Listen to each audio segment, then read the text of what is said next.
Common war landmarks fall around the nation, so does one that was rendered in film.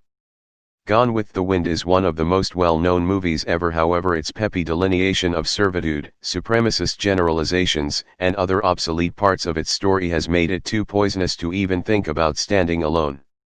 That was the assurance of HBO Max, which expelled the film from its gushing help Tuesday night in the midst of the fights in the United States over racial foul play, started by the killing of George Floyd underneath the knee of a Minneapolis cop. His passing has prompted across-the-board shows and a retribution over long-standing wrongs all through all sides of the way of life. The film won't leave perpetually, however. It will come back with new material surrounding its deficiencies in chronicled setting. Gone with the Wind is a result of its time and delineates a portion of the ethnic and racial partialities that have, tragically, been typical in American culture, HBO Max said in an announcement. These supremacist delineations weren't right at that point and aren't right today, and we felt that to keep this title up without a clarification and a denouncement of those portrayals would be flighty. These delineations are unquestionably counter to Warner Media's qualities.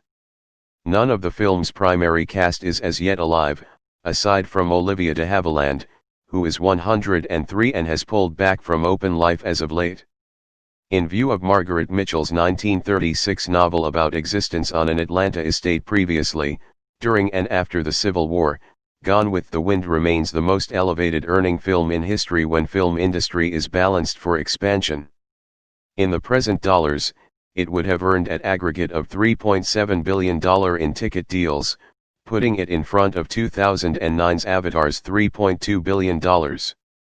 Its prominence has suffered for quite a long time because of its broad sentiment, epic visuals, and passionate exhibitions, even as its delineations of slaves and its ruddy perspective on their bondage has become progressively upsetting.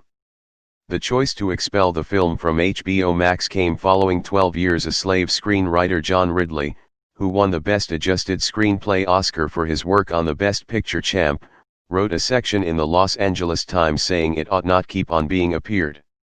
The feature read, "Hello, HBO, Gone with the Wind romanticizes the detestations of subjection. Take it off your foundation for the time being." Ridley recognized that numerous movies age inadequately as accepted practices change. Gone with the Wind, be that as it may, is its own interesting issue.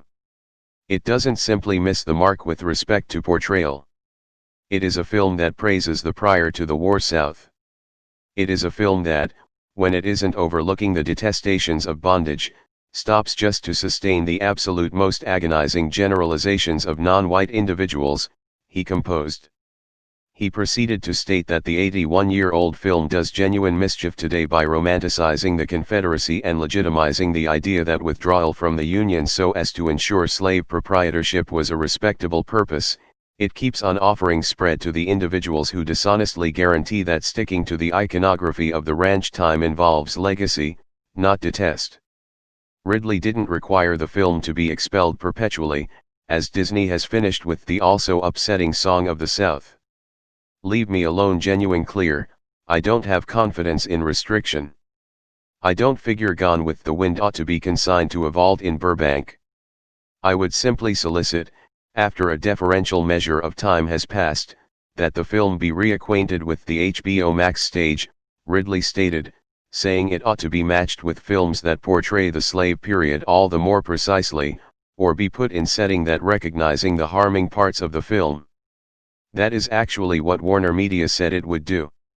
At the point when we return the film to HBO Max, it will come back with a conversation of its authentic setting and a denouncement of those very delineations, however will be introduced as it was initially made, in light of the fact that to do in any case would be equivalent to guaranteeing these preferences never existed, the organization said in its announcement.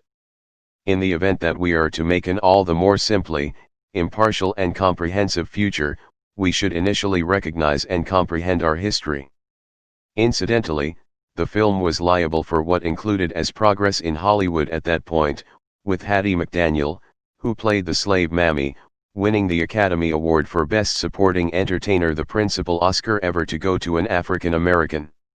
She was likewise the first to ever be designated The following dark on-screen character to be assigned was Ethel Waters 10 years after the fact for the film Pinky, and the close to win would be 24 years after McDaniel's triumph, with Sidney Poitier guaranteeing Best Entertainer for 1963's Lilies of the Field.